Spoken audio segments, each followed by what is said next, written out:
Todo mundo sabe que The Boys é uma série que não mede nenhum esforço pra passar dos limites. Mas nessa eu vou dizer pra vocês, tem uma coisa simplesmente bárbara, algumas vezes dando até aquele nervosinho, sabe, viciante, são as mortes. Mas especificamente falando, as mortes nos quadrinhos. Galera, vai por mim, prepara o estômago que hoje a gente vai ver as 8 mortes mais horríveis nos quadrinhos de The Boys.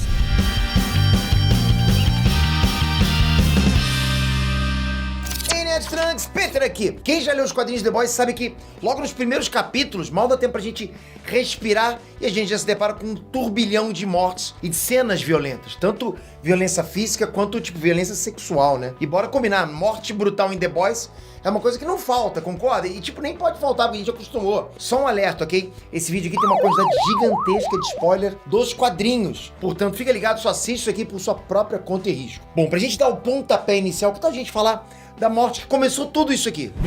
A morte da namorada do Hughie. Aliás, citar a palavra morte pra descrever como é que a coitada foi morte é até uma forma leve da gente falar, né? A menina literalmente virou tatuagem de parede. De repente o Hughie tá lá, curtindo aquele momento, né? Feliz da vida no parque de diversões com a Robin, e de repente, o corpo de um super vilão arremessado pelo trem-bala acerta a menina em cheio, esmaga o corpo dela contra a parede, desconectando lá os braços dela do corpo, tipo, desplugando os braços do corpo. Galera, na boa, a cena é bem forte e bem chocante de ver.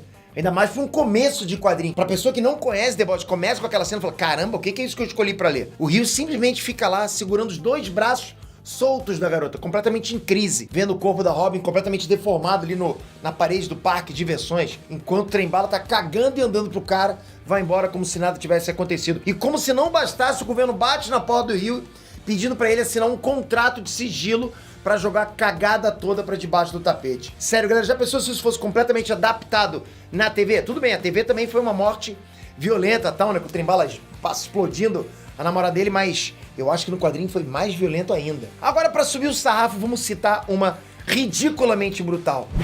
Rainha Maeve literalmente tacando um cara no Homelander. Sério, a morte do coitado, do figurante, é tão aleatória que eu cheguei até a rir de nervoso quando li essa parte no quadrinho. No hangar do avião estavam lá o Homelander, Rainha Maeve e a Luz Estrela. Eis que numa intriga, a Rainha Maeve pega o figurante de óculos e simplesmente, tipo, arremessa ele como se fosse uma bola de beisebol na direção do Homelander. Olha essa imagem. Galera, o sujeito literalmente explode no peito do Homelander, espalhando sangue, vísceras, sei lá, órgãos pra tudo quanto é lado. Parece que a Rainha Maeve simplesmente jogou um tomate podre no peitoral dele, que bateu no peito aqui. Aí logo em seguida, né, a Rainha Maeve tenta fazer uma frente lá com o Homelander, mas na boa. Tudo que ela conseguiu ali foi uma espada quebrada e a cabeça dela sendo disparada pra fora do avião só com a porrada do Homelander. Voltando um pouquinho no tempo, lá pra The Boys edição 5, quando o Hughie faz a primeira missão dele junto com os boys, lutando contra a Tropa Terror. Na 5ª e na 6ª edição, né, depois de já ter o composto V injetado no corpo pelo Billy, o Hughie é atacado por um dos integrantes da Tropa Terror, o Blarney Cock, que derruba ele no chão e ameaça arrancar a cara dele na mão e tudo, né? Só que o Hughie, sem nem perceber, de uma hora pra outra, varou o abdômen do cara com a mão, matando ele na mesma hora. Galera, a cena é simplesmente brutal. Mas tinha que ser, né? Afinal, foi a primeira vez, né, que os The Boys lá caíram na porrada. Mas a proposta dos boys naquela luta era simplesmente nocautear, tipo, dar uma lição na Tropa Terror e não matar ninguém. O Rio praticamente faz espetinho do garoto lá com o próprio braço.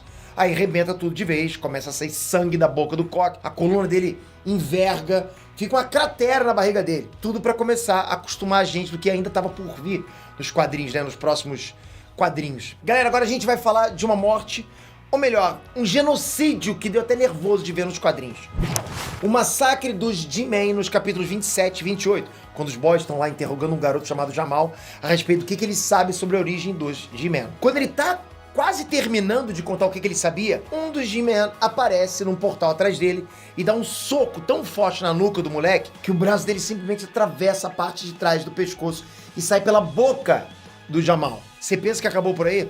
Nada disso, galera. Depois de assassinar o coitado do garoto a sangue frio, os G-Men aparecem na frente da mansão. Só que no mesmo momento, dezenas de helicópteros do governo começam a sobrevoar o local e os soldados americanos simplesmente abrem fogo contra os G-Men, massacrando de forma muito cruel todos eles com tiros, mísseis, lança-chamas, tudo. Os G-Men foram absolutamente obliterados pelos soldados numa cena incrivelmente monstruosa. Se liga. Que tal uma promoção agora? Pega um e leva 3. Suato, Mind Droid e Soldier Boy chacinados pelo Butcher. Soldier Boy, Mind Droid e SWAT foram mortos em sequência pelo Billy Butcher. SWAT morre, tipo, na hora, com a picareta cravada na nuca e saindo pela boca. O Mind Droid se borra tanto de medo que até confessa que não era um androide, e sim um homem fantasiado, né? Mas nada disso impediu o Butcher de arrancar a cabeça dele com a pá de cal. E o Soldier Boy? Galera, o Soldier Boy só teve o nariz arrancado pelo Billy Butcher com os dentes. Tomou uma pasada tão forte que perdeu a orelha e a parte direita do rosto e finalmente morre espancado também pelo nosso querido Billy Butcher, que naquele dia, na boa, tava inspiradíssimo em mandar o super pra conta do Papa, na boa, tava mandando todo mundo pro saco, cara. Vamos lá, galera, agora é o seguinte, agora vamos falar de uma morte, ou melhor, né, um evento, ok? Um evento que, mesmo não tendo nenhuma gota de sangue, nenhuma tripa voando, pelo menos não que a gente tenha visto, né, foi incrivelmente brutal só pelo contexto. A cena do único homem no céu. A situação é a seguinte, vamos lá. Na edição 47, a família Miller, aquela clássica família cristã, né? Uma mãe, um pai, um filho e uma filha, ganham um concurso da CRER para um jantar com o Homelander. Nesse concurso, eles ganham um carro e, como o próprio nome já diz, um jantar com o nosso querido patriota. O Homelander tá lá fazendo o que ele sempre faz, né? Na frente dos outros, sempre é bonzinho.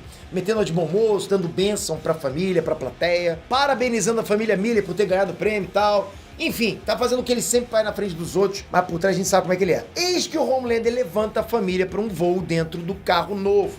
Eles vão para muito alto. Tão alto que a família Miller começa a congelar por conta da altitude. E começa a não só desconfiar, mas se apavorar com a atitude do Homelander. Ele então simplesmente fala que só usou a família para lucrar em cima da fé dele, sem mais nem menos. Ele para no meio do ar, dizendo a famosa frase: o único homem no céu sou eu. Galera, o Homelander larga o carro. E a cena, né, apesar de curta, é bizarra de se ler. A família começa a entrar em choque em pleno ar. Todo mundo começa a gritar. Uma das crianças voa pra fora do carro. A mãe desesperada estão tentando salvar. Enfim, galera, a gente vê a coitada família Miller, que só queriam comer um espetinho de camarão com o patriota, sumir no meio das nuvens, né?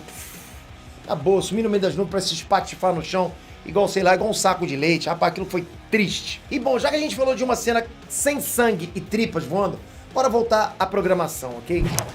Agora, galera, a gente chegou num alerta vermelho de spoiler, ok? O segundo, vamos lá. As próximas duas cenas que eu vou contar são dos capítulos finais de The Boys. Então, eu repito, se você continuar, continua por sua própria conta e risco. A gente chegou agora à parte em que os boys espancam os paralíticos. Nerds, a morte desse pessoal é grotesca de ver, porque além de se tratar de supers paralíticos, o tanto de violência que você encontra nessas páginas é uma coisa assim, impressionantemente nojenta. Quando o grupo dos paralíticos, né, que são um grupo de supers com algumas próteses mecânicas pelo corpo, enviado pela VOT, ataca os boys, né? O francês, o Leitinho, a fêmea, Rio e o Butch, eles massacram eles com aquela linda violência como eles sempre fazem. Sangue jorrando pra lá, braço voando pra lá.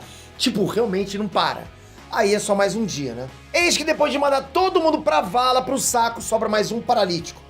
Stopcock, que tá vivo, né? Mas não é bem a palavra, mas assim, tipo, não sei se ele tá muito vivo. Afinal, ele tá sem os dois braços, sem as duas pernas, mas pelo menos estava respirando. Eles interrogam ele, mas no processo acabam ativando o botão de autodestruição. O Stopcock pede, pelo amor de Deus, para que parasse a contagem. Ele começa a gritar e implorar por ajuda, mas o Butcher simplesmente manda um "você que se vire". E o cara é detonado ainda vivo com uma explosão tão potente que não deu tempo nem de voar o sangue e as tripas do cara, porque ele simplesmente foi pulverizado no processo, tipo, puf, né? Eu vou te falar, por um momento eu tive até dó do cara, na boa. Não, mentira, não tive não, rapaz, ele mereceu. E por último, mas não menos importante, de todas as incontáveis cenas grotescas que a gente ainda tinha pra citar aqui, essa não poderia ficar de fora de jeito nenhum. Eu tô falando da morte do Homelander. Preparado? Nerd, quem já leu todas as edições do The Boys, sabe que eu não preciso nem dizer o quanto essa morte é simplesmente medonha. Não só pela morte em si, mas por toda a ambientação, o clima dessa morte, sabe, que ela teve. O Homelander, depois de assassinar o presidente, todo mundo dentro da Casa Branca, é abordado, né, por ninguém menos que o Black Noir. Ou seja, nessa altura do campeonato, seria melhor dizer o clone dele. O Black Noir era o clone projetado desde o início para parar o Homelander. O Homelander, que já estava em crise, já estava tendo lá um acesso de loucura de tanta neurose na cabeça dele, fica simplesmente em choque quando vê o clone dele dizendo que registrou todos os momentos mais íntimos dele. Nesse momento a gente vê o Patriota mais do que nunca perder a cabeça, ou melhor, a mandíbula, depois de tomar uma porrada tão forte do clone dele, que toda a parte de baixo do rosto dele é arrancada de uma só vez, tudo isso aqui. Depois disso, a Casa Branca explode num choque de visão de calor, e a gente vê, enfim, uma das cenas, se não a cena mais emblemática de toda a série. Com Homelander já morto, Black Noir é alvejado por tiros até ficar basicamente em carne viva.